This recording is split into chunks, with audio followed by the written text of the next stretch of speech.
Olá, pessoal, boa noite. Tudo bem com todo mundo?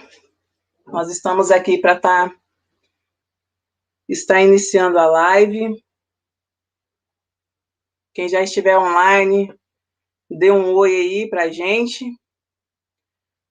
Para quem não me conhece, meu nome é Paula, eu sou técnica de segurança, sou resgatista operacional nível 1, instrutora de treinamentos da PrevSeg Serviços e Treinamentos, e nós estamos com essa live nessa noite com o objetivo de trazer algumas informações e algumas orientações, porque a gente tem se deparado com situações que, mesmo diante a tantas normas, algumas empresas elas ainda continuam atuando de forma errônea. E essa forma errônea das empresas estarem atuando pode ter, vamos dizer que, duas justificativas. Né? Elas podem ter duas justificativas: a negligência e a falta de conhecimento. Então, nessa noite, a gente trouxe aí, vai trazer aí algumas informações sobre as equipes de resgate, né, a formação e composição. Vocês que estiverem assistindo, né, e se identificarem com o tema e sentirem a necessidade de uma orientação mais específica, de treinamentos, né, na área, nós da PrevSeg, nós estamos aí à disposição para estar orientando, para estar passando algumas informações para vocês, quando necessário. Nós já fizemos algumas lives pela PrevSeg, nós falamos sobre plano de resgate, né, a importância do plano de resgate, que está vinculado ao plano de emergência. Essa live eu fiz com a colega de equipe, a Thais Araújo, ela também é técnica de segurança, ela também é resgatista operacional nível 1, instrutora de treinamentos também pela PrevSeg. Segunda-feira, dia 22, nós tivemos também uma live com parceria da PrevSeg com o Marcos Jorge, falando sobre o PGR, que também exige, né, a questão de um plano de resgate, de uma equipe ali preparada para estar atuando quando necessário. E hoje, especificamente, nós vamos estar falando sobre a formação e a composição das equipes de resgate. Desde já eu quero agradecer aí a todos que estão participando, a todos que estão online, né, as autoridades aí que vão estar presentes também participando. Muito obrigada pela participação de todos. Lembrando, pessoal, que dentro da composição e da formação da equipe de resgate, existem algumas recomendações, existem orientações, existem aí requisitos mínimos para essa composição. Contudo, podemos dizer que técnicos de segurança, brigadistas, bombeiros civis, na sua grade curricular de formação, eles não se enquadram como resgatistas. Né? E hoje a gente vai estar com uma turma aí especialista na área, vou estar chamando alguns especialistas que se destacam, né, aí no Brasil, formaram aí, participaram da comissão de estudos, né, da nova norma brasileira que regulamenta a atividade de resgate no Brasil. São aí nossos parceiros, são parceiros da PrevSeg, membros e diretores da UBRAC, né? Para quem não conhece, né, a UBRAC, que é a União Brasileira de Resgate e Acesso por Cordas, para a gente poder estar falando desse assunto que é tão importante. Alguns ainda não têm um conhecimento, mas eu tenho certeza que a partir dessa live, a gente vai estar contribuindo bastante para o conhecimento de vocês. De início, eu quero estar chamando e convidando o André, né?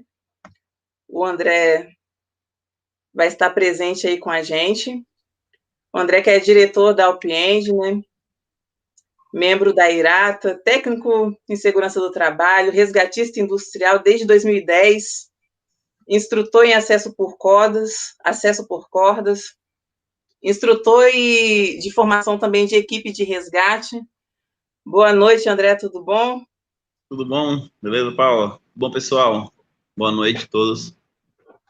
O André vai ser um dos nossos participantes aí nessa live, vai estar nos ajudando, nos orientando e trazendo informações essenciais para a composição e formação da equipe de resgate.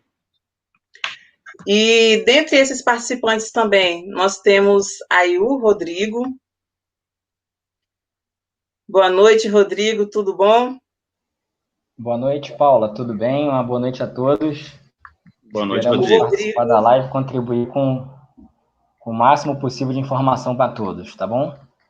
O Rodrigo é diretor da Cronos, não é isso, Rodrigo? Exatamente.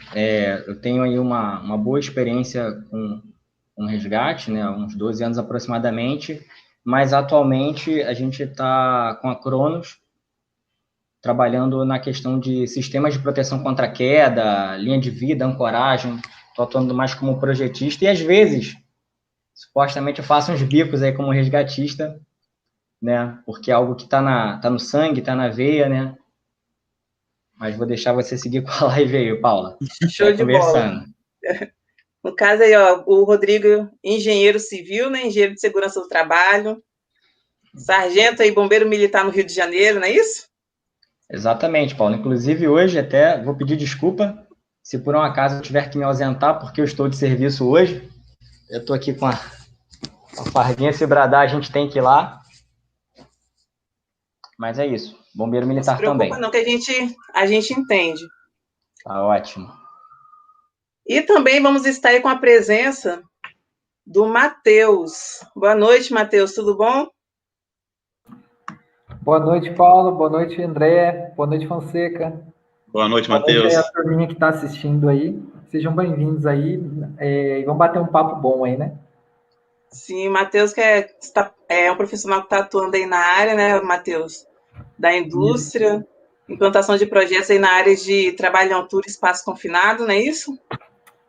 Positivo, Paulo. Hoje eu estou trabalhando aqui na região de Minas Gerais, né, acompanhando alguns projetos grandes que estão ocorrendo aqui e algumas atividades industriais aí nessa parte de altura e espaço confinado, né?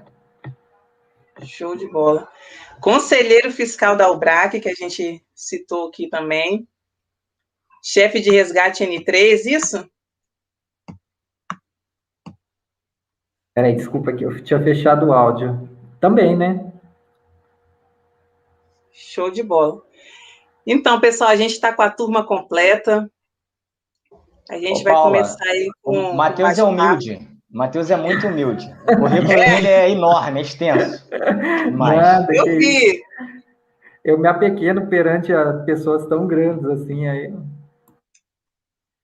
É o famoso me engana que eu gosto. Eu me sinto honrada de estar fazendo essa live com vocês, viu? Já digo já.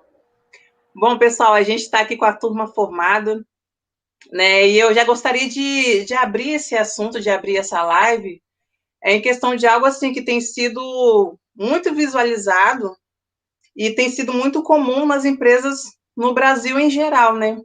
Principalmente assim nas paradas de usina, manutenção, onde o que tem acontecido? As empresas, elas têm colocado brigadistas, têm colocado técnicos de segurança, bombeiros civis como resgatista. É uma situação que tem acontecido bastante. Alguns até têm colocado, a certo ponto, têm colocado até mesmo alpinistas industriais, né, profissionais de acesso por cordas, para atuarem como resgatista. Porém, a gente pode lembrar que, em questão do acesso por cordas, para eles atuarem como resgatista, se eu não me engano, é o nível 2 que pode fazer o resgate da própria equipe, não é isso? Paulo, quando a gente fala de resgate em corda, na realidade, até o nível 1 ele é apto a fazer o resgate, mas aí vai ser só o resgate no módulo descida, né? Então seria o resgate básico. O resgate básico, ele até pode ser feito pelo nível 1, se tiver mais propício para ele fazer, mas ele passa a ser resgatista dentro do sistema IRATA a partir do nível 2, mas aí para a própria equipe de acesso por corda, né? Não para terceiros. Exatamente. No caso, se eles fossem fazer esse resgate para terceiros, eles teriam que estar conforme a norma que regulamenta aí o resgate, correto? Vai lá, Matheus. Oi, Paula. Bom, vamos lá. que acontece, né? A gente tem que entender que a indústria, os locais de trabalho, ele tem as suas especificidades, né? O profissional do acesso por corda, dentro da qualificação que, como o André comentou aí, né, dentro do rol de conhecimento que ele adquire lá durante o período de qualificação dele, tudo é muito voltado ali para o cenário que é do ambiente de trabalho dele, né?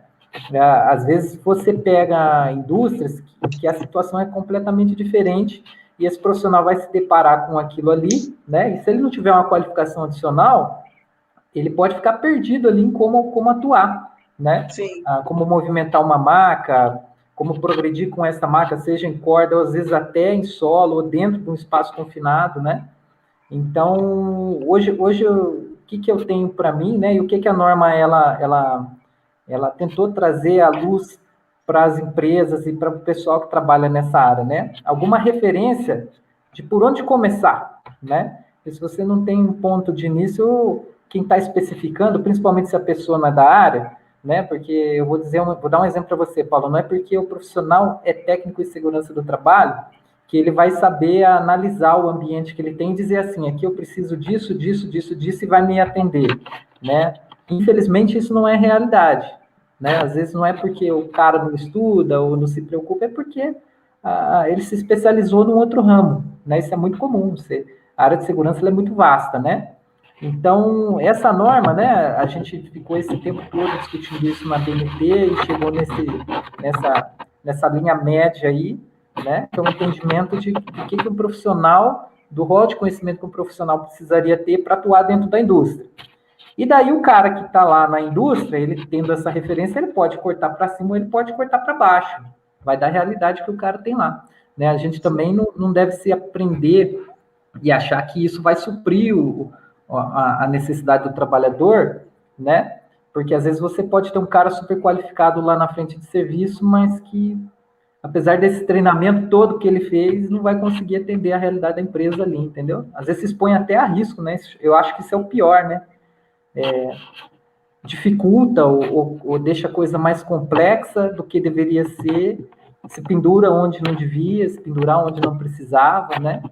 Então, a ideia dessa norma basicamente é essa daí, né? Trazer essa linha média aí, né? Para que quem está contratando, quem está trazendo esses profissionais tenha uma referência, né?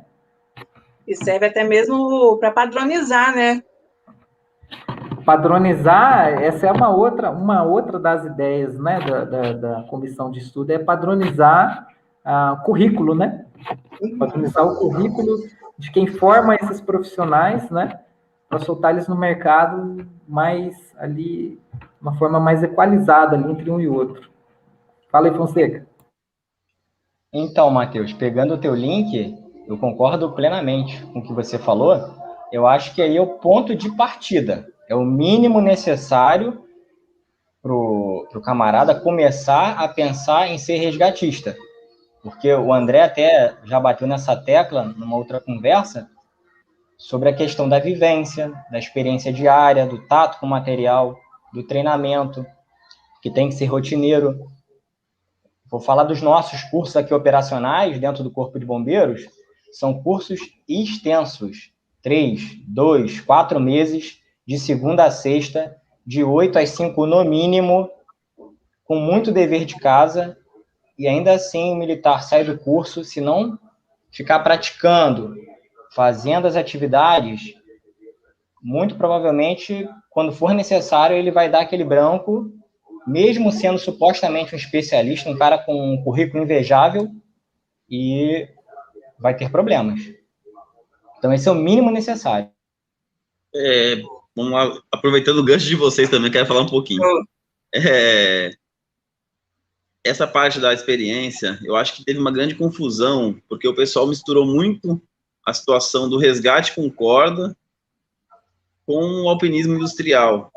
Sim. Como as empresas não tinham uma referência no passado, né, hoje em dia nós temos a NBR, o pessoal não tinha onde buscar, então acho que teve um crescimento grande, né, nós tivemos aí obras no Brasil imensas, que demandou muito profissional, a gente não tinha essa quantidade de profissional no país que conhecia, E foi aí que foi o grande boom da coisa, né? Porque aí a gente viu a demanda crescer cada vez mais e não ter profissional tão bem qualificado no mercado. Então, o pessoal aproveitou esse crescimento rápido e começou a entender que qualquer um que fazia um curso de alpinismo, ele já estava apto a ser um resgatista, e não é isso, né? Quando a gente fala da certificação IRATA, a gente entende que o nível 1, ele é um estagiário dentro da nossa associação. Por que um estagiário? Porque ele tem que ser acompanhado pelo nível 2, ele tem que ser acompanhado, supervisionado pelo nível 3, então ele é uma pessoa que está ali já trabalhando, exercendo uma função de caldeireiro, soldador, pintor, só que ele está sob supervisão direta de todas as atividades com corda. Por quê? Porque ele pode ter um erro, que a gente fala da vivência, né? Como o Fonseca aí ressaltou, às vezes um curso de 3 meses não é o suficiente para entrar na cabeça do cara. E quando a IRATA foi formada lá em 1980, no país de Gales, a visão da IRATA era de pessoas que já eram escaladores de rocha, já tinham vivência em espeleologia ou em atividades de escalada vertical, mesmo, em rocha. Então, eram pessoas com perfil de escalador, que faziam um curso de 40 horas para se adequar a um sistema de certificação e uma padronização de segurança. E aí, o que aconteceu no Brasil nessa revolução? A gente mudou o perfil. Hoje em dia, quem procura o curso é qualquer pessoa que queira ganhar um dinheiro, que esteja precisando aí de... hoje eu tenho um centro de treinamento, então o que me chega aqui é o advogado, é o contador, não é nada contra, muito pelo contrário, né? Graças a Deus, graças a essas pessoas que nós estamos conseguindo suprir a área, porque ela vem crescendo. Porém, a vivência das pessoas não é em 40 horas que elas vão aprender a fazer um nó rápido, que elas vão aprender um sistema de redução e vão ter uma facilidade de aplicar numa hora de emergência, que às vezes a gente tem alguém desmaiado, às vezes temos uma pessoa sangrando, ou um cenário conturbado, né, com fogo, com fumaça. Então, assim, realmente a gente tem que pensar nessa questão da formação e na questão da vivência do profissional, com certeza, é muito importante, tá? Principalmente pelo cenário e pelo tipo e nível de profissional que a gente tem hoje no mercado. Isso. Em questão do cenário em si, eu queria até ouvir um pouco do Rodrigo, ele que é bombeiro, como que tem sido o cenário atual, Rodrigo, em relação a resgate, como que tem sido essa situação no Brasil, as situações que você tem presenciado, que você tem vivido, como que tem sido esse cenário no Brasil atualmente? Então, Paula, eu vou pegar o teu primeiro comentário, que foi falando a respeito dos técnicos de segurança e bombeiros atuando como resgatista. Isso ainda é algo muito comum, infelizmente. A gente sabe que, às vezes, a empresa não tem aquela preocupação muito grande com essa questão de um acidente, de um incidente, por exemplo, envolvendo espaços confinados, que é uma área que eu atuo mais direto aqui no Rio de Janeiro, e a gente acaba entrando, pegando até alguns serviços aqui com a Opfire, que é uma empresa que a gente trabalha junto há muito tempo, tem uma história longa, por conta de alguns acidentes que ocorreram, porque tinha na composição, supostamente dita, da equipe de resgate, bombeiros civis ou uma mescla de bombeiro civil e técnico de segurança. Não tem um mês, mais ou menos, ou no máximo 2, que eu e o Erdi, o pessoal conhece aí, um cara fera nessa área de resgate, bombeiro também, N2, tá saindo N3 em breve, tem uma puta de uma experiência. A gente foi para um cenário onde foi exatamente isso. A história que foi contada, teve um acidente porque tinha bombeiros que não tinham capacitação, não tinha material, não tinha nada. Ele fica, na verdade, como um vigia de um espaço confinado, um supervisor, no máximo, está ali só para constar. Esse é o cenário atual, infelizmente. Eu lembro de uma história, até a gente conversando um pouquinho antes, né, sobre, o André comentou de fogo, um bate-papo nosso aqui interno, na Reduc, vou falar o nome do boi logo, há uns 10, 12 anos atrás, eu estava atuando como resgatista, espaço confinado em altura. Ao chegar no cenário, ocorreu um incêndio num canteiro ao lado do nosso, sabendo que eu era bombeiro e mais o outro resgatista, chamaram a gente. Chegando ao local, quem estava atuando? Técnicos de segurança do trabalho, à época. Os caras não sabiam colocar e equipar um EPRA, equipamento de proteção respiratória autônoma, tudo embalado no saco, como se fosse a vácuo, sem estar usado. Nenhum deles funcionou. Sem os materiais adequados, sem capacitação. Então, a gente encontra muito isso. Não tem jeito, Paula.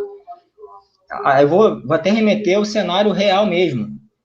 Se a gente for pegar quem tem capacitação, claro que é uma progressão, né? Você faz um curso, você está na atividade, vai treinando, você vai progredindo, vai tendo uma evolução na tua carreira como resgatista. Mas se a gente for pegar até quem tem uma formação mínima, é muito provável que dê algum problema, né? Se não tiver ali as medidas de segurança, um bom plano de resgate, uma prevenção adequada, pode dar problema. Um outro exemplo que eu vou colocar, e esse eu contei para o André alguns anos atrás, ali, quando a gente estava formulando ao BRAC, talvez eu tenha contado para o Matheus também, foi que num dos primeiros resgates que eu fiz em ambiente industrial, foi de uma equipe de resgate. Interessante. Estava no cenário lá, tranquilo, passando o dia, né? Porque a vida do resgatista é uma vida, a princípio, tranquila. Você fica lá quietinho para poder atuar no momento oportuno, que ninguém quer que aconteça, principalmente no ambiente industrial. Certa vez estava tendo um simulado e a equipe de resgate se complicou lá, ficou preso à corda. Era um outro cenário, um outro canteiro também, chamaram a gente. Na época, eu não tinha curso de acesso por corda, era somente bombeiro militar. Não tinha um décimo talvez do conhecimento que eu tenho hoje, porque a gente sabe que é progressivo isso. Atuando de Baudrier, na época, fomos lá, retiramos o resgatista, e com isso, até por conta da questão técnica, não vou falar nem técnica, vou falar por conta da questão, talvez, ali psicológica do cenário, nós conseguimos tirar o camarada, acabou que essa empresa perdeu o cenário de resgate, a empresa que eu trabalhava, à época, ganhou esse serviço por conta disso, né? Então, assim, precisa melhorar muito. Aliás, tudo na vida a gente precisa estar melhorando. Então, é assim, se o camarada pretende fazer um curso de resgatista, atuar nessa época, eu tenho paixão por corda, é progressivo. Estando em contato com profissionais da área, hoje tem os grupos de WhatsApp. Agora, não adianta a gente querer, se tiver alguém aí da área de segurança, gestão, técnico, engenheiro de segurança do trabalho, colocar um TST ou um bombeiro civil para fazer número, que é isso que vai ocorrer. Se tiver uma ocorrência grave, eles não têm capacidade, não têm material, não têm competência para isso. E até pegando o link sobre técnicas e equipe de resgate, que é o tema nosso, sim, eu prefiro trabalhar com um cara que eu confio, com um cara que eu tenho total confiança, do que com um cara que é muito técnico e habilidoso. Eu já vou até desdobrar esse assunto, desculpe, que no grupo de WhatsApp a gente vê muitas pessoas condenarem, né, apontar dedos. Tá errado a técnica, o cara fez errado, é isso, aquilo, mas não sabe o que aconteceu ali de fato. E esses, normalmente, se pegar uma coisa crítica, talvez sejam os caras que mais travam.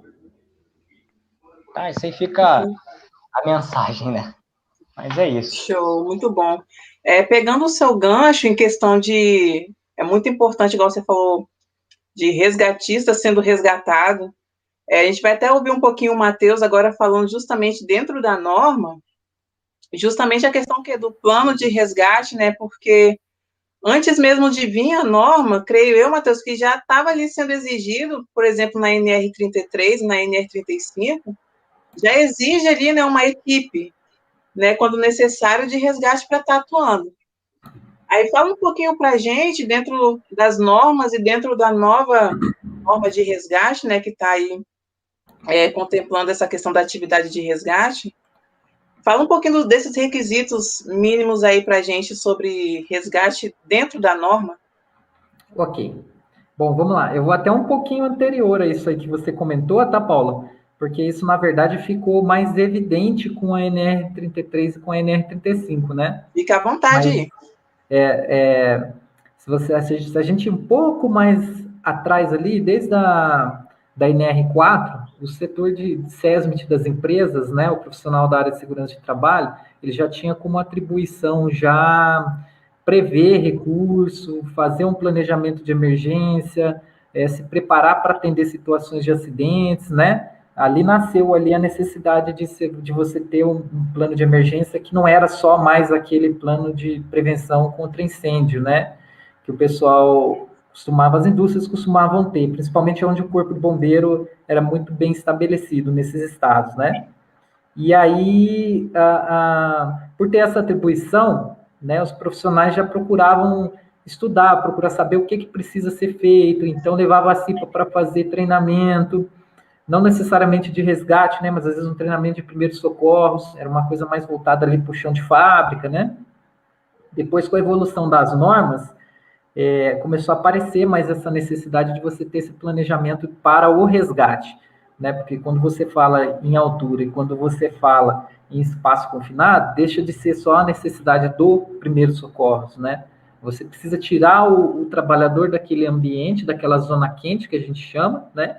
E trazer ele para uma área onde você possa estabilizar e dar o primeiro atendimento, né? Então, veja só a diferença, quer dizer, o profissional, às vezes, da área da saúde, ele não está inserido nessa zona quente, não deve, né? Porque se ele é a ponta do nosso sistema ali não pode ter falha, né? Eu já trabalhei em algumas obras, por exemplo, onde você não tinha atendimento de saúde adequado, assim, público, né? Então, hospital muito pequeno, sem recursos, a gente não pode nem chamar de hospital, né? Um postinho de saúde. E o que a empresa tinha, na verdade, era muito mais do que o que tinha ali no raio de 200 quilômetros.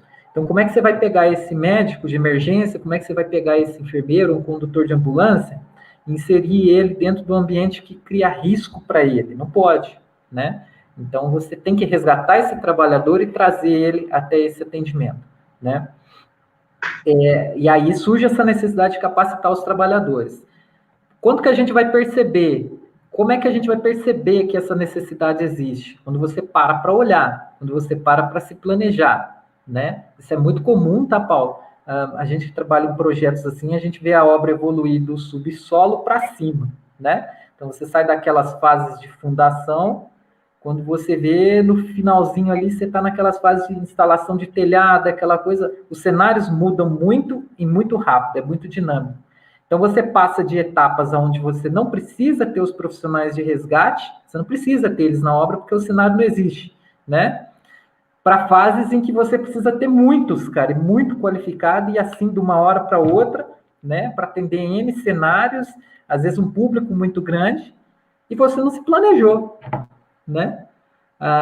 Você não pensou que isso poderia acontecer lá na frente, você não se programou, aí você vai buscar esse profissional onde, como é que você vai trazer ele, né? Não estava previsto lá no seu histograma ter esse profissional, muitas vezes as empresas não têm muito esse conhecimento a fundo, né? E acabam se surpreendendo depois com a necessidade, tem o serviço paralisado, acontece N coisas aí no decorrer, né? Então, eu vou basear um pouquinho, vou voltar um pouquinho atrás, né? Porque o plano de resgate ele é um documento ele é mais operacional, tá?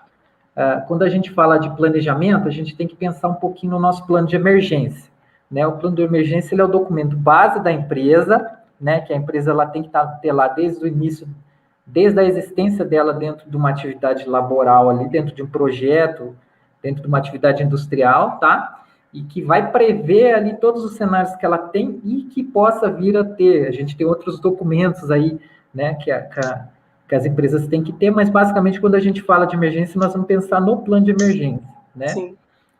E o plano de resgate, o que ele é?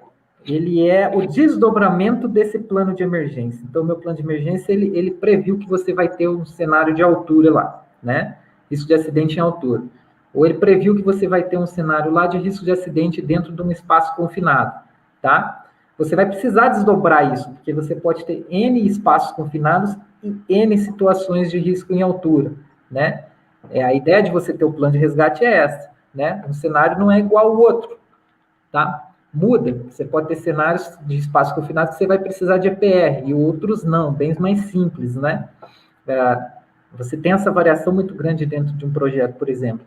Da mesma forma, você tem cenários de resgate em altura em que você não precisa do profissional pendurado ali para resgatar um trabalhador, por exemplo, retido numa linha de vida. E tem cenários que você vai precisar desse profissional. Então, aí você tem os seus planos de resgate específico, né, para cada cenário desse, tá? O que vai ter nesse documento? Que às vezes o pessoal pensa num documento textual, aquela coisa com 50, 60 páginas, né? Ao decorrer do tempo em que eu fui mexendo com isso aí, com os diversos profissionais que a gente tem contato, a gente foi percebendo que, nesse caso, o simples é mais, né? Você tem que ter o necessário dentro do documento. E quando eu falo necessário, né, nem para muito, nem para menos, tá? Uma coisa que falta muito, por exemplo, tá, Paula, e que essa norma traz, por exemplo, antes deixa eu vou falando aqui, às vezes a galera... Não, mas pode ir, tá? O plano de resgate dentro da norma, ele é um anexo, né? Então, a norma, ela cita bastante a questão do plano de resgate, inclusive, é ele que vai definir a carga horária do treinamento lá do cara do nível industrial, né? Que é o cara que vai operar sistema de pré-engenharia e tal, tá? E dentro do anexo, ele tem algumas recomendações do que sugere-se que tenha um plano de resgate para ele ser um bom documento, né? O principal que a gente vê faltar muito, né, além de, lógico, você identificar todo o cenário, é identificar os riscos para o resgatista. Isso a norma prevê, né? Eu tenho discutido muito com o pessoal isso daí. Você faz um documento lindo e tal, né? Na hora que você leva ele para a prática e vai simular aquilo, começam a aparecer riscos para os profissionais de resgate que inviabilizam você executar aquilo ali, né? Imagina se você não simula isso. Né? Então, você não previu que você teria que ter um sistema de proteção contra a queda para o profissional chegar naquele ambiente que você inseriu como cenário, né? A gente começa a trazer uma realidade urbana para dentro da indústria, não é isso, né, cara? A gente vê os profissionais, né? O Fonseca sabe, né? No meio urbano aí, você se depara só com coisas escabrosas. O cara liga, preciso aqui, aconteceu isso e isso. O cara entra na viatura, chega lá, ele vai, na verdade, saber o que está acontecendo na hora que ele chega, né? A gente nunca sabe, Matheus, o que vai ocorrer, né? Exatamente. Diferente na indústria, que dá para você ter um mínimo ali de prevenção, e ainda assim, se você for pegar uma planta industrial, em alguns momentos colocam ali uma dupla de resgatista para uma planta enorme.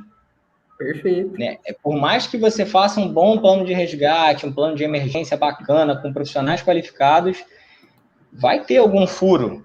E vai ter um dia que o equipamento do fulano não vai funcionar, o insuflador... Acaba acontecendo esses imprevistos, né? Acaba e aí... para carregar de ferramenta. Isso acontece muito. Exatamente. Né? Então... E aí a ocorrência vai ser muito parecida com a nossa. O que era previsto já não é mais. Não é mais. E aí o camarada vai, atuar muito com isso aqui. Perfeito. Então, por exemplo, uma coisa que eu tenho cobrado muito das pessoas, assim, das equipes que eu tenho gerido e tal, assim, a gente tem que cercar e tem que mitigar o risco do resgatista. Não dá para a gente aceitar que o resgatista se exponha a um risco dentro da indústria porque ele é resgatista, né? Então, esse é o primeiro ponto do plano, né? Isso muda, inclusive, às vezes, o teu planejamento, né? Faz você repensar se aquilo que você tinha pensado como plano A realmente é um plano A, tá?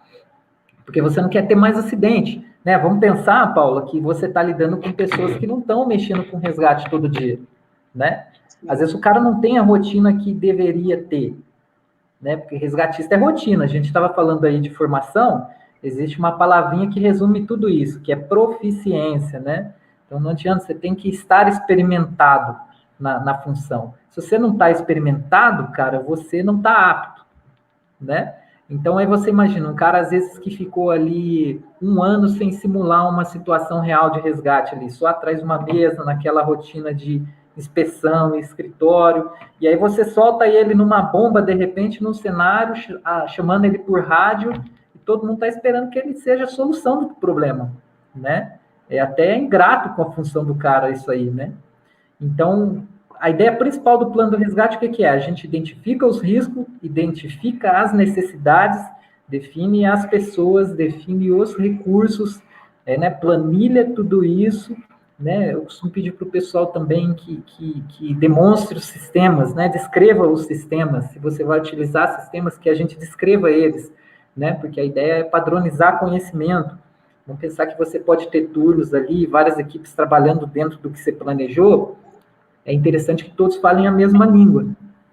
E veja bem, para que isso aconteça, isso tem que ser discutido em equipe, né? Não adianta você impor um plano. Às vezes o cara que está elaborando isso daí, que pela norma seria um cara do nível de líder, coordenador, ou um profissional da área de segurança, vai depender de quem a empresa designa isso aí, né? Às vezes o cara faz um papel lindo lá, mas ele não tem aquela vivência com a coisa e acaba colocando coisa mirabolante no papel. Como o Rodrigo comentou, põe 2 resgatistas aí para atender uma planta inteira, né? Nossa. Isso é falha de planejamento, tá? E a coisa dá errado, não tem como dar certo, tá? E nós vamos ter 2 heróis lá fazendo maluquice lá para tentar tirar a pessoa da condição de risco, né? Segundo ponto importante, estando pronto essa documentação, eu tenho, por exemplo, no último projeto que eu estava lá, vamos pensar assim, 10 ou 15 cenários diferentes de resgate em altura. Tá aí a tua rotina, né? É pegar esse planejamento que você tem e levar essas equipes que você qualificou, que você tem qualificado, que você contratou e trouxe para dentro da obra, e pôr elas para transformar isso em rotina. É ali que ela vai ver se ela precisa de mais equipamentos, se eles precisam de mais pessoas. Se você não simular, se você não trouxer o pessoal para a rotina do que você planejou, você nunca vai saber. Você vai ter uma pasta lá bonitinha para cumprir norma, né? E você nunca vai ter um sistema funcional, tá? Não tem como. Você pode ter um sistema funcional com bombeiro, voltando à nossa discussão do começo? Pode ter sim, cara. Dá para ter um sistema funcional com bombeiro civil que você tem na empresa. Você pode ter um sistema funcional com técnico de segurança do trabalho? Pode ter, né? Depende do seu cenário, da tua realidade, do que você precisa. Você pode ter com os trabalhadores da frente de serviço? Pode, eu já fiz esse tipo de experiência, né? Vou dar um exemplo para você. Quem que é mais qualificado, né? Quem tem mais vivência do que o pessoal da montagem de andaime, e isso eu estou falando num universo mais complexo, que o André conhece, você conhece, né, Fonseca? Nós estamos falando de grandes montagens aí, que você tem andaime suspensa, 60, 70 metros de altura, né? Quem que são as melhores pessoas para estar inseridas ali, executando o resgate do companheiro? São eles mesmos, aquelas, né? São essas pessoas que estão inseridas nesse cenário, devidamente qualificadas, treinadas, né? E praticando dentro da rotina delas, né? O simples e o necessário, tá? Essa é a principal função do plano de resgate, tá, Paulo? É trazer os profissionais para a rotina, com o equipamento que eles têm, tá? E com o conhecimento que eles precisam ter, né? Praticando os planos de resgate, simulando eles ali, se você tiver 5, 6, monta uma rotina, monta um cronograma, executa o plano de emergência, né? E requalifica esse pessoal na realidade da tua empresa ali. Então, você vê que o plano de resgate ele é muito mais importante até do que se a gente pensar só na operação, né? Eu tenho um documento, eu pensei, defini os equipamentos, defini as pessoas e está aqui. O plano de resgate local é esse. Pumba, gaveta. Não funciona, né? Então, isso aqui é uma coisa para ser vivenciada, tá? Acho que eu falei demais, mas é mais ou menos isso aí, galera. Não, é necessário ter essa explicação, Matheus, até mesmo, esse é o objetivo da live, trazer as informações e trazer o entendimento para as pessoas, porque às vezes fica muito superficial. E essa explicação eu tenho certeza assim, que tirou bastante dúvida, eu tenho certeza que esclareceu bastante para as pessoas. E dentro do plano de resgate em si, tem que ter as capacitações, né, dos resgatistas, os simulados é muito importante, né? Igual você falou, o contato ali com os equipamentos, o contato com o cenário. E eu queria estar perguntando ao André, dentro dessa formação dos resgatistas em si, quais são, assim, os requisitos mínimos, as diretrizes de um centro de treinamento, né, para estar formando um resgatista, ou até mesmo um instrutor formar um resgatista? Quais são, assim, os requisitos mínimos de um centro de treinamento e de um instrutor para estar formando um resgatista? Então, Paula, esse é um assunto bem bacana, né? Porque a gente teve no passado aí formação de resgatista até EAD, né? A gente até, na norma, a gente conversou bastante sobre isso, e foi uma das coisas que a gente prezou na norma em colocar parte do centro de treinamento, para ficar bem claro que a gente precisa ter uma vivência prática, né? Que precisa ter um centro de treinamento. Ou se não, até a própria área industrial, né? Quando, de acordo com o nível de qualificação, ele pode ser utilizado. Mas não é só uma sala de aula, não é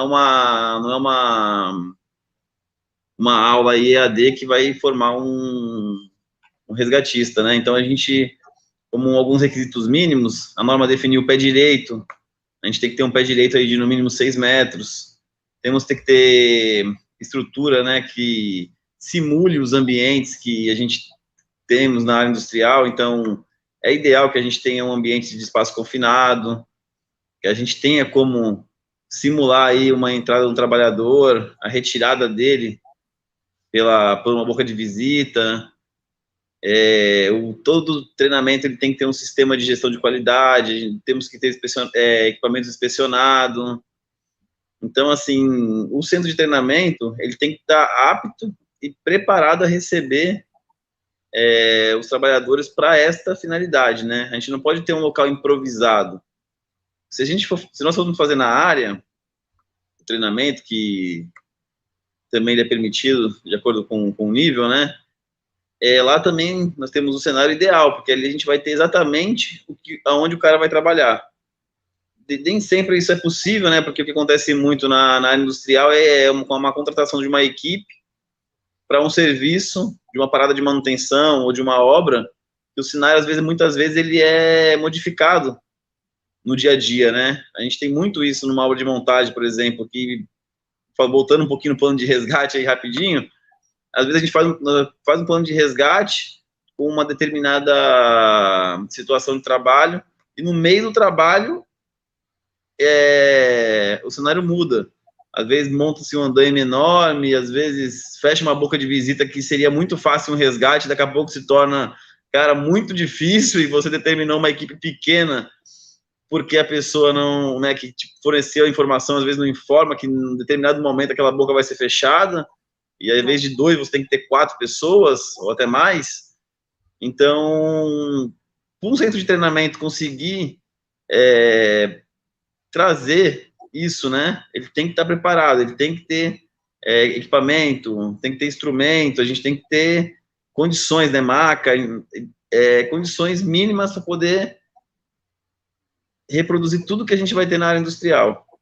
E acaba que como que assim, fazer o mais próximo possível do cenário do trabalhador, né? Sim, porque a gente não vai ter, nesses casos, uma parada de refinaria, uma parada Petrobras, que é o caso de, acho que uma boa parte da demanda desses serviços contratados por equipe especializada, né, para paradas de manutenção, o resgatista ele não sequer tem contato antes aí com o cenário. Quem tem, muitas vezes, é só o coordenador que vai lá fazer o plano, e depois ele consegue fazer um treinamento com a equipe aí dentro do centro de treinamento, para poder atender aquela emergência, né? Porque o ideal de uma equipe é ela ter treinado antes. Embora você tenha trabalhadores aí experientes, o ideal é que faça um treinamento dessa equipe para ela integrar, né? Às vezes a gente contrata profissionais de diversas áreas, de diversas empresas diferentes, e na hora do resgate tem uma dificuldade de comunicação, de entendimento, de conhecimento, mesmo seguindo o plano. Então, o ideal é que isso aí seja feito antes do trabalho, né? A gente não venha se deparar na hora do resgate com essa situação, né? Então, é isso aí. O centro de treinamento, ele tem que seguir rigorosamente aí os quesitos, né? A gente tem que atender tudo que a norma pede. Eu acho que o Matheus, ele tá querendo falar alguma coisa. Tá com vontade, Mateus. tá coçando a cabeça ali. Fala, Matheus. Pode falar. Na verdade, eu quero pedir desculpa.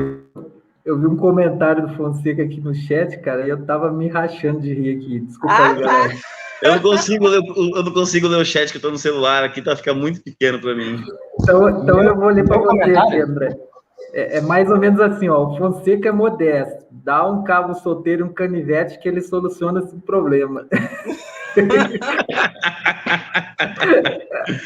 Mas aí não vale, porque o cara que comentou isso é um dos meus mentores, né? E ele que é modesto, na verdade. Show de bola. Então, voltando lá para questões dos requisitos mínimos, porque a gente tem um horário aí a cumprir, né? Sim.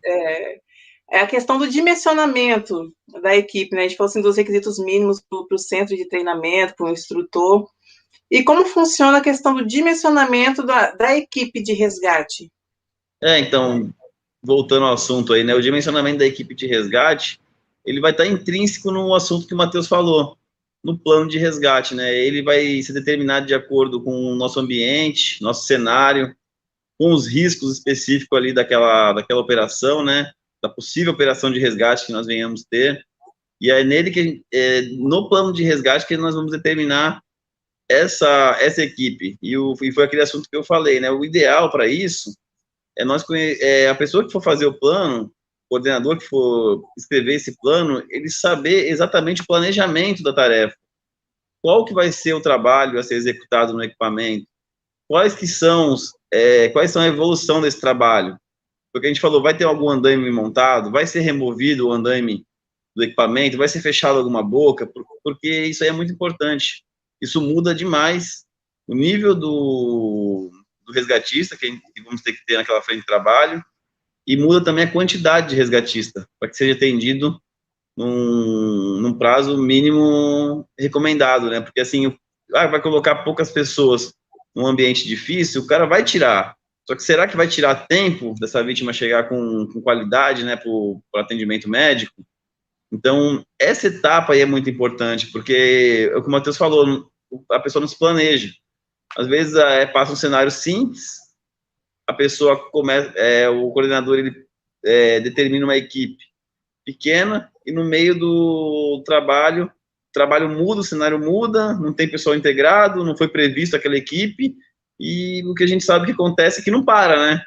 A indústria, ela não para, né? Não vão parar uma planta de ser manutenida porque você não tem um resgatista ali adequado, né? Ou porque a equipe está reduzida. Então, tem que ser pensado muito bem no plano de resgate sobre a equipe, né? Tudo isso em cima de uma análise de risco. Não tem receita mágica, não tem checklist, né? Para tal equipamento vai ser 2, para tal equipamento vai ser 3, isso não existe, né? É caso a caso. É aquele famoso analisar caso a caso. Ir lá, olhar para frente do equipamento, o responsável do trabalho explicar tudo que vai ser feito, sanar as dúvidas e dimensionar a equipe, fazer o plano de acordo com a obra. Pode ser que a gente tenha que fazer... Hoje em dia eu tenho feito até histograma, né, para a equipe de resgate, que às vezes a equipe ela tem que ser, num projeto, ela tem que começar com um nível, que foi o Matheus falou, né, a gente começa por baixo, a gente tem poucos resgatistas, e vai ter uma curva de mobilização, como tem hoje caldeireiro, soldador, pintor. É isso que o contratante tem que entender, né? Essa curva existe, temos que respeitar ela tem que ser gradual. Geralmente, quando a gente coloca uma equipe, depois o pessoal não quer voltar atrás, não quer aumentar, a ideia é só reduzir, né? E não é isso. Se a gente não tiver essa curva, no momento que a obra tiver, no boom da obra, que tiver aquele calor da emoção, é que a gente vai ter um problema e podemos não estar dimensionado aí da forma correta para poder realizar o resgate. Show de bola. Por isso que essa análise é tão importante, né? O plano de resgate aí é fundamental e imprescindível, né, para tudo isso. Vamos lá, a gente vai ouvir o Matheus, depois o Rodrigo. Só complementando aí, né, André? Lembrando que a gente tem um foco aí que é a redução do tempo de suspensão inerte do trabalhador, né? Então, você imagina, se a gente tem isso como foco, né, a distância entre uma frente e outra, entre uma base e outra, já é um grande limitador e já é um negócio para se pensar em quantidade, né? Sim. E ainda, né, dependendo da complexidade do trabalho, tem serviço que você tem que ter o cara dedicado. E o cara dedicado é dedicado mesmo, né, cara? Ele tá ali com aqueles equipamentos e tá com recurso humano e pessoal necessário para aquela determinada tarefa, né? Não adianta, a gente não pode pensar que você vai, de repente, gritar num outro canto e esse cara vai ter que sair, largar tudo que ele estava fazendo, virar a chave para ir para um plano B, num outro ponto, né, cara? Tem tudo para dar errado, né? Muitas vezes também o que a gente acontece na indústria, né, nós temos acesso de trabalhadores em espaço confinado feito pela equipe de resgate, e no meu ver também não é adequado, mas aí é um ponto de vista, né, tá na norma, hoje é utilizado assim, mas o trabalhador ele fica enclausurado, né, então a gente tem que estar com o resgatista ali em todo o tempo ali, porque se o cara, qualquer coisa que ele precise, ele não tem como sair por meios próprios, então a gente tem que ter o resgatista dedicado. E essa pessoa não pode compor a equipe de resgate, por exemplo, das outras frentes de trabalho. Isso aí é uma coisa difícil de explicar às vezes. E às vezes esse trabalho vai acontecer numa determinada fase da obra, depois não tem mais. Então a gente tem que ter essa curva aí. E isso aí às vezes é complicado de explicar ao engenheiro de segurança ou até ao engenheiro de manutenção, que às vezes quer se meter nesse assunto, infelizmente, né? Por causa do custo da obra. Então as dificuldades que nós encontramos no dia a dia aí realmente são essas. Show de bola. Rodrigo?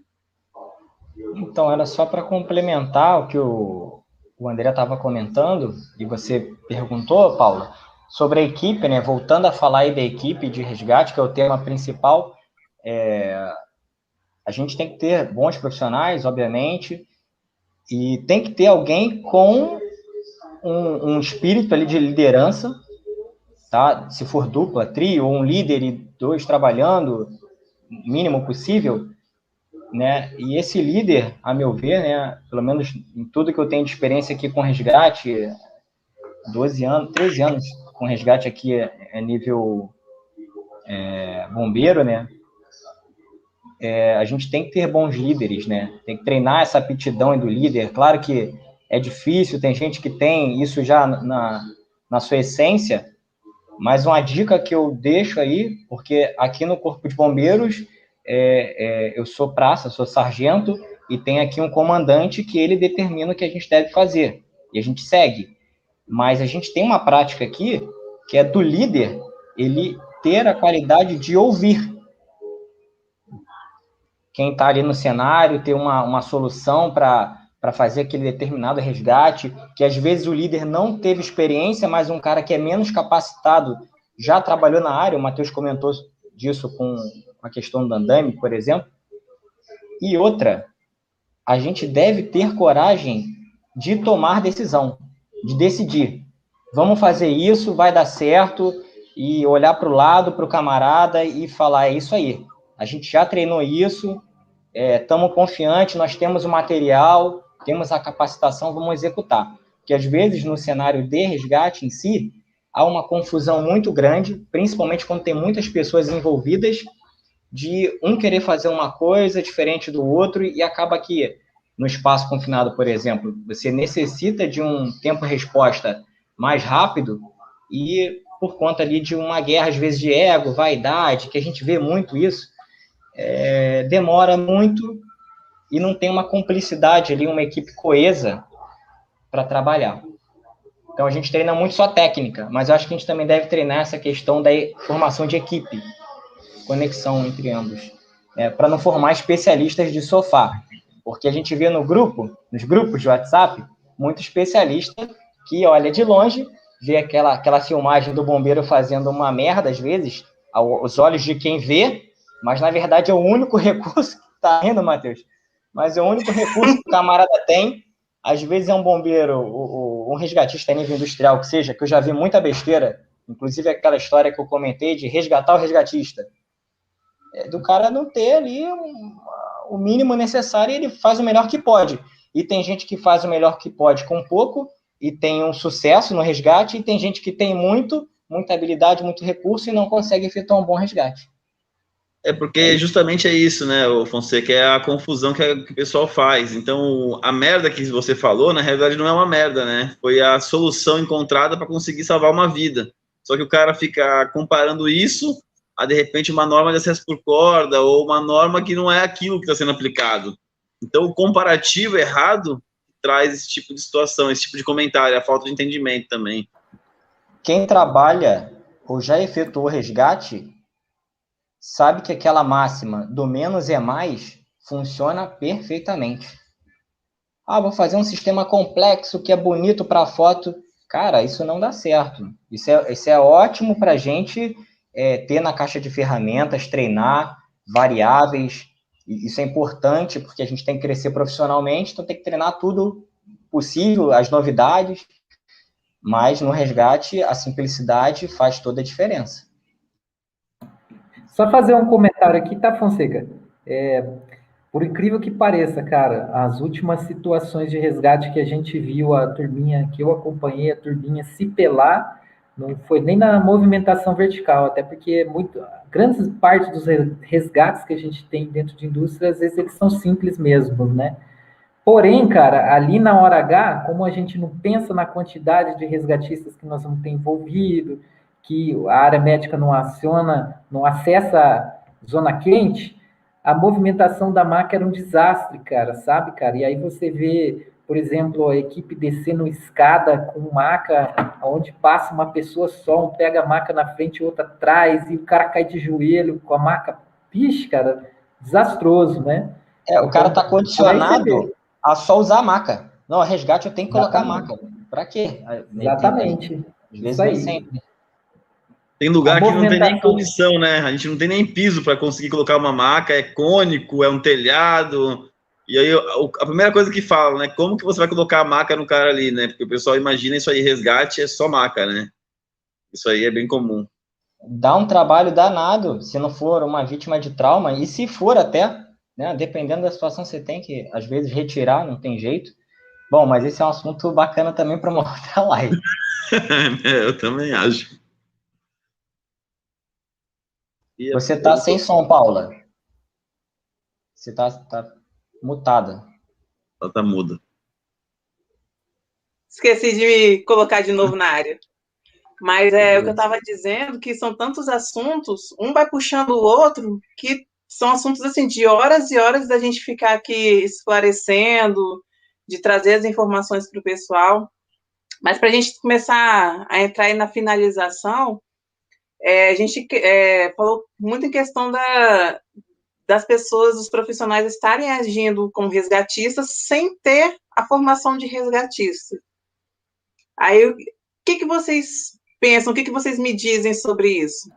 A questão de, às vezes, um técnico de segurança, um brigadista ali, está atuando como resgatista, mas aí ele não tem a formação de resgatista. Eu vou trocar só a palavrinha, tá, Paula? Vou trocar a palavrinha formação por qualificação. Boa, né? Obrigada. Tá bom? E aí, eu vou fazer uma outra pergunta aí para os especialistas responderem, porque essa é difícil, né? Qual que é a qualificação necessária para um resgatista? Porque para a gente saber se ele está ou não qualificado, a gente tem que saber também o nível de qualificação que ele tem que ter. Qual que é a visão sua aí, Fonseca e André? O que seria uma qualificação adequada para um profissional de resgate? A visão de vocês aí que estão o tempo todo aí batendo cabeça aí. Vai lá, André. Então, mas jogou para mim, né? Então, a qualificação mínima esperada, né? É alguém que, além de ter o treinamento, ele tem uma experiência, uma vivência no dia a dia com o assunto, né? Que ele esteja experimentado, como o Matheus falou, que ele passe por um simulado e para ver se vai funcionar na hora, né? Se realmente o que está ali escrito no currículo, até o que ele aprendeu no curso, ele consegue aplicar no dia a dia dele ali. Eu acho que isso aí é o mais importante, independente se ele é um técnico de segurança ou se ele é um operador da indústria. O que vai qualificar ele sem um resgatista é realmente saber se ele sabe, fora a formação, né, do curso, é saber se ele sabe resgatar. Porque nem sempre o cara que faz o treinamento, ele consegue, na hora ali H, conseguir agir sob pressão. Mas num simulado não tem a pressão. Cara, tem a pressão, porque tem gente filmando, tem um gerente olhando, então ali você consegue experimentar aí a pessoa, né, que tá se propondo a fazer esse tipo de atividade. É bem difícil, né? Porque o que acontece? Às vezes o cara ter a qualificação não é suficiente para ele atuar, mas o cara simplesmente não tem perfil. É como o Fonseca Sim. comentou, né? Aí eu já me deparei, por exemplo, com o pessoal da área de resgate que não podia ver sangue, né? Aí foi até curioso, o cara falou assim para mim, não, mas eu não tô aqui para mexer com sangue, né, cara? Quem mexe com sangue é o médico, eu tô aqui para pôr o cara na corda e baixar ele, né? E aí, como é que você traz uma pessoa dessa para dentro do ambiente onde, né, cara, ele não vai lidar com boneco, né? Ele vai lidar com pessoas ali em situação de acidente. Para quem não conhece a área industrial, né, às vezes os acidentes são graves. A gente lidar quando uma pessoa se acidenta, a maioria dos resgates que a gente faz é simples, porque a prevenção dentro da indústria, ela é muito efetiva, né? Quando ela não é, os acidentes são graves. Não tem acidente leve. A gente vai lidar com um acidente de rotina, que é torção de pé. São aqueles acidentes em que você tem que movimentar o acidentado porque ele não consegue se movimentar sozinho. Isso é rotina, né? Até porque faz parte da atividade laboral do cara você ter um cara, às vezes, que não presta atenção no que está fazendo, né? Ele não vai conseguir se movimentar sozinho ali, vai se lesionar. E aí você tem os acidentes graves que eles fogem da rotina, né? Da normalidade da empresa, e você vai ter pessoa politraumatizada, você vai ter pessoa com esmagamento, você vai ter uma série de problemas que a pessoa tem que ter um perfil para estar ali, né? O colega comentou aí agora há pouco, né? Foi bem legal isso que ele comentou da questão do primeiro socorros, né? E aí eu vou entrar um pouquinho você fez a pergunta, né, Paula, do bombeiro, Sim. né? Quem é o melhor profissional para estar numa situação de resgate, se a gente não falar do pessoal da área médica, né? Atendendo, por exemplo, situações graves de lesão, né? Será que um resgatista que fez um curso de 40 horas de APH é a melhor pessoa para a gente estar lá? De repente, esse cara tem um perfil de um atendimento de resgate por corda sensacional, só que ele não entende quase nada de primeiros socorros. É ele que vai fazer o primeiro atendimento, né? Ele não vai simplesmente só lá baixar o cara, tirar da altura e pôr no chão, né? Ele vai ter que fazer uma avaliação ali, né? Ele tem esse perfil para fazer isso?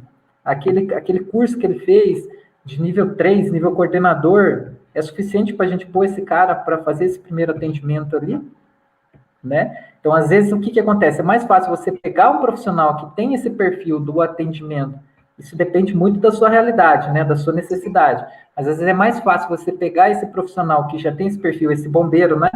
Que está naquela rotina, que é o profissional, às vezes, que vem com experiência de SAMU, de rodovia, o cara está acostumado a pegar motoqueiro detonado e não sei o que, ele gosta daquilo ali, né, de mexer com isso. É mais fácil você pegar esse profissional que já está dentro do seu ambiente industrial e tem o perfil para trabalhar em altura, ele gosta de mexer com isso, qualificar esse profissional para você ter alguém mais completo ali de acordo com a sua necessidade, do que você procurar um profissional hiper, mega qualificado no mercado que não tem vivência com a coisa, né? Às vezes não vai te atender. E é ruim descobrir isso na hora que você mais precisa do cara, né? Total de acordo, Matheus. E só complementando, o resgatista perfeito a gente nunca vai ter, talvez, né? Sempre a gente está aprendendo, mas é mais fácil, Paula, talvez a gente definir quem não pode ser resgatista. É quem não tem qualificação, é quem não tem o curso de as NRs, é quem não tem vivência. É muito mais fácil, porque assim, essa questão do resgate é muito intitulado. Eu sou resgatista, eu posso me intitular sem ter nada. Eu sou resgatista, eu fiz alguns cursos e tal, colocar só no papel e dizer que sou, né? E não é bem assim, mas eu também entendo que tudo tem um início, tudo tem um princípio. Sim. Então, o camarada começa. É bom a gente estar aliando, se a gente for falar de equipe, voltando ao tema central, tem um cara que é inexperiente, um cara que tem uma experiência, e aí vai trocando essa figurinha, e obviamente o cara que tem pouca experiência vai também ensinar muita coisa para o camarada que tem muita experiência, porque já está condicionado numa vivência a fazer tudo da mesma forma, não ter um olhar diferente da coisa, e eu acho que é isso, né? É mais fácil definir quem não pode ser. Show de bola. Para a gente entrar aí na parte final aí da nossa live, pedir para o Matheus falar um pouquinho, a gente citou mais acima, um pouco anterior, a questão da UBRAC. Explica um pouquinho para a gente, Matheus, a finalidade da UBRAC, o objetivo, para o pessoal que não tem assim tanto entendimento, para poder esclarecer um pouco. Tá. A UBRAC, ela é uma instituição que ela surgiu aí para congregar os profissionais dessa vasta área do resgate vertical, né? A ideia da instituição é justamente ter essa galera multidisciplinar, porque o ambiente vertical, queira ou não, ele é meio exclusivo, ele é meio, como é que eu vou dizer isso? Quando ele exclui, não é exclusivo, né? Mas seria mais ou menos isso, ele não é muito inclusivo, né? Então, o pessoal, às vezes, eles são de um setor do vertical, rola uma rixa, o cara, às vezes, não aceita muito o que o bombeiro faz lá fora, que é resgate urbano, é outra realidade, né? Ou vice-versa, e o cara que é do acesso por corda, às vezes, ele acha que o cara que é o bombeiro civil na indústria, que tem umas técnicas que ele aprendeu, não são bacana. Hoje, a ideia da UBRAC é o quê? É congregar esses profissionais, né? E criar esse fórum de discussão, que é mais ou menos isso aqui que a gente está fazendo aqui, por exemplo, nessa live hoje, e aí no chat a gente tem gente de tudo que é setor, né? E extrair o melhor da comunidade em si, para as pessoas que trabalham com corda, que fazem essa prática de resgate por corda, tá? Criar uma representatividade, né? A UBRAC, assim, ela tem um perfil mais federativo do que um associativo federativo, assim, em si, do que aquelas associações de classe, né? Que o pessoal firma muito aí por fora, né?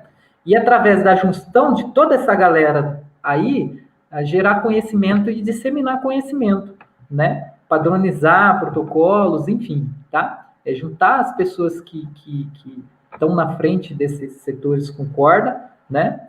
Para equalizar a coisa e gerar informação bacana para todo mundo, tá?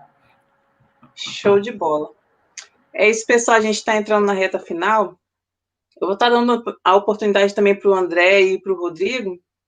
O André falando um pouco da Alpend aí, porque a gente tem várias pessoas do Brasil acompanhando, e talvez eles podem estar te procurando aí, né, para poder dar uma orientação, para poder dar alguma informação, dar uma assessoria. Então, fala um pouquinho aí da Alpend para a gente. Legal, depois pessoal. O Rodrigo vai falar da Cronos. Estão conseguindo me ouvir bem aí? Eu estou ouvindo bem baixo. Vocês estão conseguindo me ouvir? Ah, legal. A Alpend está no mercado aí, né? A gente tem atuado em 2 ramos de atividade.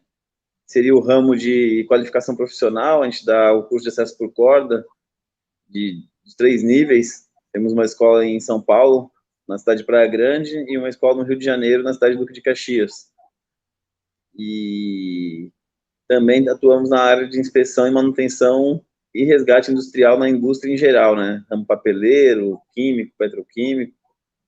Então, quem quiser estar acompanhando aí, entrando em contato, só acessar o site lá, www.alpiend.com. Vai ser super bem-vindo aí na escola aí. Show de bola. Rodrigo? Então, pessoal, a gente hoje comentou e falou muito sobre resgate, mas hoje a minha área talvez mais direta de atuação seja a de proteção contra a queda, né? Por conta do bombeiro, de trabalho na indústria, eu resolvi estudar mais a fundo esse tema. Em 2010, por conta de uma indicação, uma orientação de um engenheiro na Reduc sobre o tema, eu já gostava, porque tem tudo a ver com resgate ali, eu fui fazer engenharia, então minha engenharia foi toda voltada para esse tema, eu estudo desde 2010 isso, sou entusiasta nessa área, então a gente está com a Cronos, Soluções e Projetos, trabalhando com projeto, instalação de sistemas de ancoragem. Então, se alguém quiser conhecer um pouquinho mais do nosso trabalho, pode acessar o site Cronos Soluções e Projetos, aliás, desculpa, engenhariacronos.com.br, ou no Instagram, engenharia_cronos, ou me chamar, vou colocar de repente no chat aqui o meu contato, mas acho que a grande maioria aí de grupo já sabe mais ou menos, e conhece a gente, um indica o outro. Se precisarem, estou à disposição. Tá bom, pessoal? para essa e qualquer outra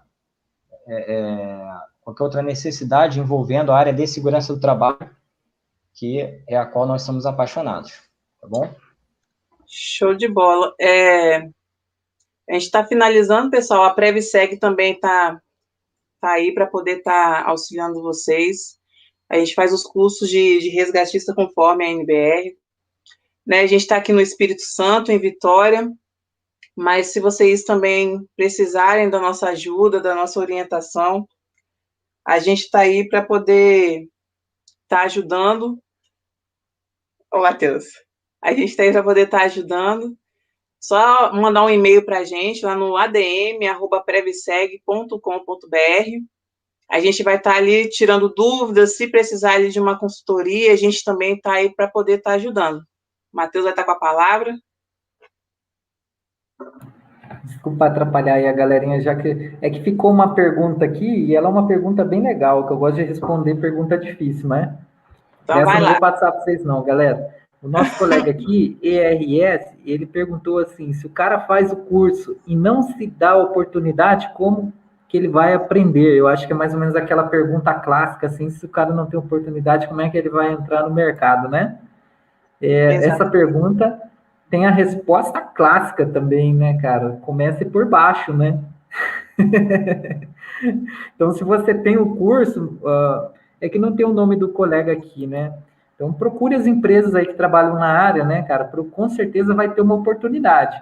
Não vai ser aquela oportunidade em que você vai entrar como o ator principal do filme aí, mas com certeza você vai ter uma oportunidade numa empresa que tem equipe de resgate dedicada, até porque a demanda tá grande aí no mercado, né? Tá começando a ficar bem grande a demanda, tá? Mas não desanime não, se esse é teu perfil, é com isso que você quer trabalhar, né?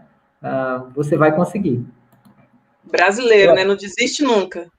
Eu até respondi ele lá no chat, eu botei exatamente, porque eu concordo com ele em certa parte. Ele deve estar pensando na seguinte situação: se o resgatista tem que ser o cara foda, o tal do pica das galáxias, que resolve tudo, pô, como é que eu vou fazer um curso, né, e não tenho experiência e vou ser? Né? Realmente, temos que abrir oportunidade para esse tipo de pessoa, porque esses que gostam da atividade, vou até colocar uma outra situação, não faz só pelo dinheiro, porque ama a atividade com corda, com espaço confinado, porque tem muita gente assim, elas merecem e devem ganhar espaço no mercado, porque esses talvez sejam os melhores resgatistas que a gente pode ter. Show de bola. Então é isso, pessoal. Eu quero agradecer a todos os participantes aí. O pessoal participou bastante, comentou, perguntou. Quero agradecer aí ao Matheus, ao André, ao Rodrigo. Muito obrigada aí pela participação, pelas as informações e as orientações aí dadas. Eu creio que esclareceu bastante situações aí para o pessoal. E com certeza vão surgir outras lives aí para a gente colocar outros assuntos aí para a galera, né? Quero agradecer aí aos participantes, às autoridades que têm participado. A Norminha, representante da Norminha, está aí presente na nossa live. Quero agradecer a todos. Se surgir alguma dúvida, vai deixando aí nos comentários, pessoal, que com certeza aí os nossos especialistas depois vão respondendo. Infelizmente, o nosso horário é curto, né? Se a gente pudesse, a gente ficava aqui debatendo e trazendo mais informações, mas a gente tem que cumprir o nosso horário, né? Alguém quer finalizar? Quer falar mais alguma coisa? Eu, na verdade, só vou agradecer, Paulo, a você e a PrevSeg por esse debate, porque tem os colegas aí assistindo, vendo, comentando. Isso é muito bacana para a gente estar trocando essas figurinhas, falando no linguajar popular, né?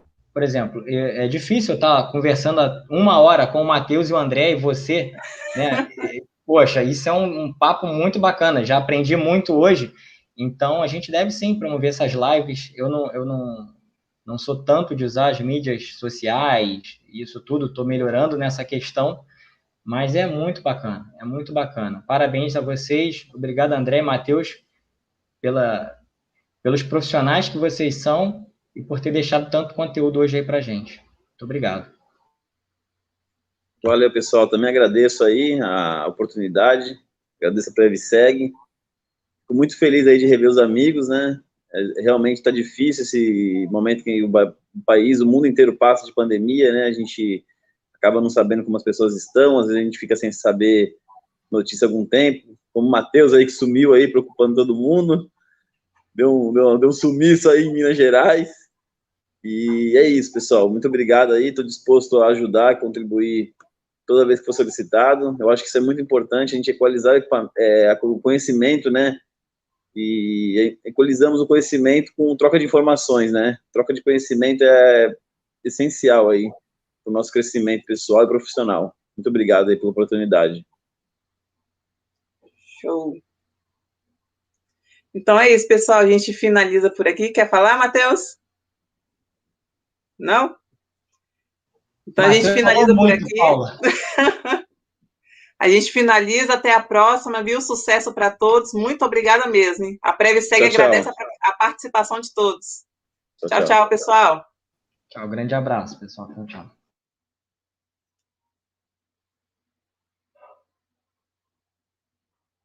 A galera já pulou fora aí.